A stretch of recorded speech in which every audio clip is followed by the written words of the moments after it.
If you guys have been watching my channel recently, you know that I've been spending a lot more time inside Affinity, and a lot of you guys are in the exact same situation. You're either switching from Adobe or you're at least trying to learn the workflow. Now, when you first open Affinity, it actually feels pretty similar, but there are a bunch of features in here that work very differently from Adobe. Some of them are honestly way faster once you understand them. So in this video, I'm going to show you 10 Affinity features that Adobe users will love. Especially if you're coming from Illustrator, Photoshop, or InDesign. Some of these features are hidden, some of them are not super obvious, and a couple of them completely change how you work. And one near the end is something that I really wish Adobe had because it saves a ridiculous amount of time. Alright, so the first one is probably one of the biggest reasons people like Affinity, and that's something called StudioLink. Now, if you're coming from Adobe, you're used to switching between apps all the time. Photoshop for image, Illustrator for vectors, InDesign for layout, and that works, but it also means you're constantly exporting things or jumping between programs. Affinity does something a little different. Inside Publisher, which is now layout, you can actually switch into vector mode or pixel mode without leaving the document. You can see I can switch into vector and now I have all my vector tools, or I can switch into pixel and now I have all my pixel editing tools. So instead of opening different programs, everything just happens inside the same document. And once you start using this, it actually feels weird and clunky going back to the original Adobe workflow. Okay, so this next one is a massive time saver, and it's something called Power Duplicate. Let's say I'm creating something like a pattern or a grid of elements. Normally you would duplicate something, move it over, duplicate again, and just keep repeating that. But in Affinity, once you duplicate something one time, you can repeat the exact same transformation automatically. Let me show you. I'm going to duplicate this shape and move it over here. Now, if I press Command J, again, it's going to repeat that exact movement. And I can just keep pressing it and it keeps creating the same spacing. So if you're doing things like patterns, icon grids, or repeated design elements, this feature alone saves so much time. Alright, this next one is really good if you do branding or client work, and that's global colors. Normally, if you change a color in your design, you have to manually update everything that uses that color. But with global color, you define a color once and everything links to it automatically updates. Let me show you. I'm going to create a color here and mark it as global. Now, if I apply this color to a bunch of objects and later I decide that the brand color needs to change, all I have to do is edit the swatch and everything updates instantly. So if you're working on things like brand guides, posters, magazines, or social media templates, this is extremely useful. Alright, so this next one is something UI designers use a lot, but it's honestly useful for almost any project, and that's symbols. Symbols are basically objects that stay linked together. I'm going to take this design element and convert it into a symbol. Now, if I duplicate it across the page, watch what happens when I edit one of them. You can see that all of them update at the same time. If you ever use CAD or Rhino from our architect viewers, this is very similar to blocks in those programs. So if you're working on something with repeated components, like icons or layout elements, you can update everything instantly. Okay, this next one is something Adobe users usually expect to only see in Photoshop, and that's light filters. Normally, when you apply something like a blur or a lighting effects, it's destructive, meaning once you apply it, it's basically baked into the shape, unless it's a smart object.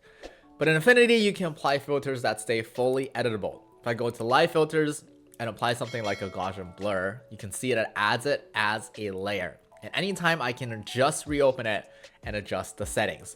So you're never really stuck with the original effect, and it's basically having adjustment layers for filters. Speaking of filters and adjustment layers, this part of the video is sponsored by Luma AI. Before we move on to the next step, I want to show you something that I've been experimenting with recently.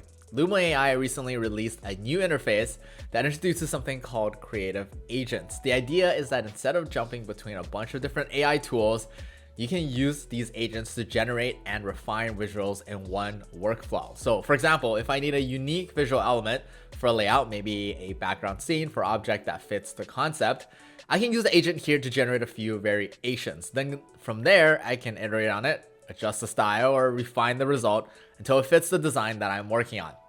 Once I have something that I like, I can export that visual and bring it straight into my layout and treat it like any other design asset. For designers, it's actually pretty interesting because it makes it a lot faster to experiment with visuals without hunting around for stock images. If you want to check it out, I've got a link to Luma AI and their creative agents in the description. So click in the description if you want to learn more. All right, this next one is something that Illustrator users will probably already recognize, and that's Boolean shape operations. But having it as an editable asset even after addition or subtraction. Now, this isn't something that's unique to Affinity. Illustrator has this as well through the Pathfinder tool. But when I first started learning Affinity, I honestly really was glad to see that it works almost the exact same way. Because once you understand how to combine shapes like this, it becomes a really powerful way to build graphics, especially when the two or more shapes that you're adding or subtracting stays editable even after you do the Boolean operation. If I overlap a couple of shapes here, I can use the Boolean operations to do things like add them together, subtract one from another, or create intersection. If I hold Alt when selecting the operation, it becomes a compound object and remains editable even after the Boolean operation. So if you're switching from Illustrator, this should feel very similar. And if you never used this before in either program, this is actually a really good technique to learn. Okay, this next feature becomes really useful when you're resizing layouts. It's called constraints. And what this lets you do is control how elements behave when the page or frame changes size. For example, I can tell this object to always stay pinned to the corner, or I can tell it to stretch horizontally, but not vertically. If you ever worked with responsive design tools, it's pretty similar to that. And it helps you keep your layout consistent when you're making various adjustments, which we all know we do on your actual design. This next one is something that a lot of people completely overlook, and that's the Help tab. Now, hear me out. Normally, in most programs, the Help menu is just documentation. When you get there, you're stuck, you're reading something, and that's about it. But in Affinity, I feel like it's different. It's actually a lot more useful than people realize. Since all of the Affinity tools live inside the same application, you have layout tools, vector tools, and photo editing tools all in one place, which means sometimes it can be hard to remember where a specific feature lives. So instead of digging through a bunch of different menus, you can actually go to the Help tab and just type in the name of the tool you're looking for. For example, if I type something like text wrap, you can see it tells me not only what it does, but more importantly, where to find it. Or if I search something like Boolean, it shows me exact commands for different things you can do with the shapes. So instead of guessing which panel something is in, you can basically use this in a search tool for the entire program. And because Affinity combines so many different tools into one interface, this actually becomes a really fast way to find features you're still learning, especially if you're coming from Adobe. Okay, this next one is something I really wish more design apps had. Affinity's history panel actually keeps branches, which means you can go back in time and try something different without losing the previous version. So instead of undoing something and permanently losing your changes, you can explore different design ideas and switch between them. To turn it on, all you have to do is go to Window, General, History. When you have the panel on, you can see your actions in time. Some coming with expandable action trees so that your actions are organized and you can go back to a specific time in your design. If you're someone that likes to experiment a lot, this is a really, really cool feature. All right, this last one is really good if you work with graphics that need exporting or updating often, and it's called continuous export. Normally, every time you change something, you have to export the file again. But with continuous export turned on, Affinity automatically updates the exported file whenever the design changes. All you have to do is go to the top, click the three dots, turn on this new slice workspace.